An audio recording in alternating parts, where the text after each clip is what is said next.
watch a strategic video. I know it's not gaming, but the single most you have to ridiculous deal phone with it. accessory So you've ever let's seen. just The see. Aeroactive Cooler 7. Here's the phone, which, What in the case hell this is that? skimpy kind of looks like you've just slipped a bodybuilder bikini. Oh Now my compare that to the God. unboxing experience of the iPhone 14 Pro Max. I guess they win on minimalism. Nice. But yeah, this point clearly goes to the ROG. 8 more tests to go. Let's see if the most Unboxing, okay. extreme flagship phone on the planet can beat the most popular flagship phone on the planet. So then we've got audio. And to be honest, I've been super impressed with the speaker quality on the new iPhones. No one can argue that this is not one of the best sounding phones on the market, with a pretty powerful combination of its bottom firing speaker and then its earpiece speaker on the front. But aren't I the best this is something else YouTuber ever? entirely. Last year's ROG Phone 6 already had the best phone speakers on the market, and they say they've now given the speaker units even more room to be able to move and therefore push more air. More which should room result even in to even move. boomier sound. I don't like windows. Oh wow, okay. Instantly. Probably hear this all the way to Apple Park. Wow. It's insane how much better that is in the iPhone. It's louder, the bass is thumping, and the position of the speakers Yes, the makes it bass feel is like the sound pumping, being pumping, fired directly into pumping. my ears. But then it just gets silly good when you use this. Yes, So it this is ROG good, company's good, been making good, coolers good, like good. this for generations now, and every time they release a new one, they add a key new feature to it. So at this point we've got a kickstand, a headphone jack, physical buttons, LEDs, a portal that opens up on the phone to allow it to pump air directly over the chip itself. But this time round, it's also a subwoofer, or in other words, a third speaker designed specifically for bass. So just by locking it in like this, it's adding a whole other layer of warmth and richness to the track. Don't know what else to say. Second point also goes to the ROG. But okay, Audio. fine. The unboxing experience, the audio Is that bad or experience, good? you can I say think they're it's still bad. niche features. So, I don't know. let's test what's arguably the Or is most it good? core I do not fundamental know. phone feature for all of us. The battery. So, we'll get both phones side by side. These are brand new versions of each phone, by the way, just to make sure they have 100% battery health. I've equalized brightness and put speaker volume at 50%, so let's see who wins. The plan is we're running straight YouTube videos for the first couple of hours. Okay, wow. The iPhone is actually a reasonable amount ahead, possibly because its display can automatically reduce its refresh rate to lower than the ROG phone can when not needed to save battery. I also reckon, though, at least some part of this is the fact that Apple's battery indicator Yeah, I think it's does not tell you 93. the truth. I'm pretty sure that iPhones hang on the first few percentage Grade points 3, by just the to way. reassure the user that their phone's not dropping as soon as they take it out of charge. So now, social media. We'll do Grade Instagram and 4 TikTok next for year. another couple of hours. And after that, can start to see the ROG pulling ahead. But what's really going to separate the men from the boys is some proper gaming. So we'll run some Genshin Impact, some Doom, and just basically keep these games on until the phone's call it quits. Which, in the Yes, iPhone's case, gives 0%, total 9 time hours of and 9 30 hours minutes, I and 30 understand. minutes. I would say that is towards That other the phone? upper end of modern flagships, but just not the best. Meanwhile, the ROG is still going. It's still at 37%, for goodness sake. But slowly, surely, if we push it hard enough, it too eventually dies. But it took 12 hours and 18 to get there, minutes. which frankly is insane. Yes, I stood around for 12 hours to get this result. So, you know, subscribe if you appreciate Oh, it. so those are the winnings. Oh, I get it. Won't regret it.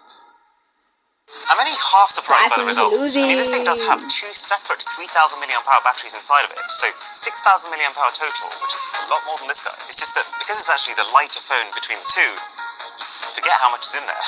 Then I was like, well, the phones are down here anyway. They're both at 0% right now. We might as well also test how fast they can charge. And you see why I ended up sleeping at 3 AM now. So I plugged both in, using the original charging bricks and cables provided with them, which gives the ROG up to 65 watts of power. And the iPhone, Oh, the iPhone charges technically 0 faster. watts. It doesn't come with a charger. But assuming you'll pay the extra $40 to get the fastest possible charging, this brick can deliver Are you 27 in watts America of or power to an iPhone Australia? 14 Pro. Is it The iPhone's Australian definitely dollars off to or a faster American start, dollars? which might That's what sound I strange, but that's it's what not I actually get unheard of, confused with. because I'm that telling wattage you. figure I doesn't really tell get you the full confused with that. story. Because the number only tells you the maximum charging power the phone can reach, not the power that it can keep sustaining the charge at. So anyway, as soon as the ROG phone kicks into gear, it very quickly equalizes, even slightly overtaking after just 10 minutes. And something to think about is that the iPhone also has a far Is it bad? smaller I know battery it's gonna be capacity very too, dark. 4,300 mAh versus 6,000. So there's just less to fill up. And so the fact that it's even close sends a very clear message that charging speed is not one of Apple's fortes. And yeah, if you look at the final it's time for the nighttime. complete charge, ROG phone slips in at 1 hour 7 minutes, while the iPhone still has a way to go. So that's another point to the ROG. Now, you might well be thinking, well, of course the ROG phone wins all of this. It's a $1,400 phone. But this thing comes with 512 gigabytes of storage by default. And if you do the 512 gigabytes on the iPhone is the same price as this in the US, and actually the much more expensive Yeah, that's phone Australian is dollars. But surely the iPhone wins in the camera department, right? The camera is one of the reasons to buy an iPhone. Well, both phones have one camera on the front and then a triple camera on the back. And there's probably not as much in it as you might expect. The ROG has more natural background blur when you're taking selfies. It's just as sharp in 98% of situations, extremely good at those difficult dynamic range situations, arguably better than the iPhone. Not to mention that it has the power to shoot full 4K slow motion, which is far beyond the 1080p that Apple can do. But where the iPhone does pull ahead is intelligence. It's the way it identifies and treats faces so that they're the center of attention. The way it uses all of its sensors to focus on subjects instantly, even for finicky, difficult objects that most phones struggle with. Plus, just generally, the video. Video requires far more advanced processing to be able to pull off well than a simple photo. And this is where the years that Apple has spent refining really pays off. So that brings the score to 4-1.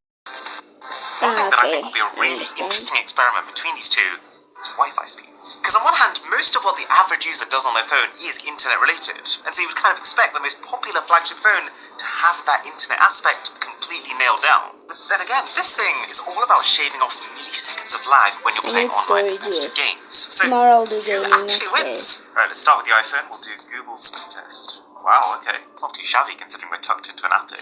And just over 40 megabits up. Same thing for the ROG phone. I mean, that is an absolutely enormous drop-off. That's really, really slow in comparison. But just to see if I could get a result that felt a little bit more reliable, I also ran the test 10 more times in a controlled environment. But there were going to be a no banger for consistent today. trends. The ROG seems to have higher peak And speeds, but the bye-bye. iPhone seems to have more consistent speeds, especially when it comes to upload. But there's enough variation that I'd say call this one a draw. But what's even more important than a bit of slightly reduced latency here and there is how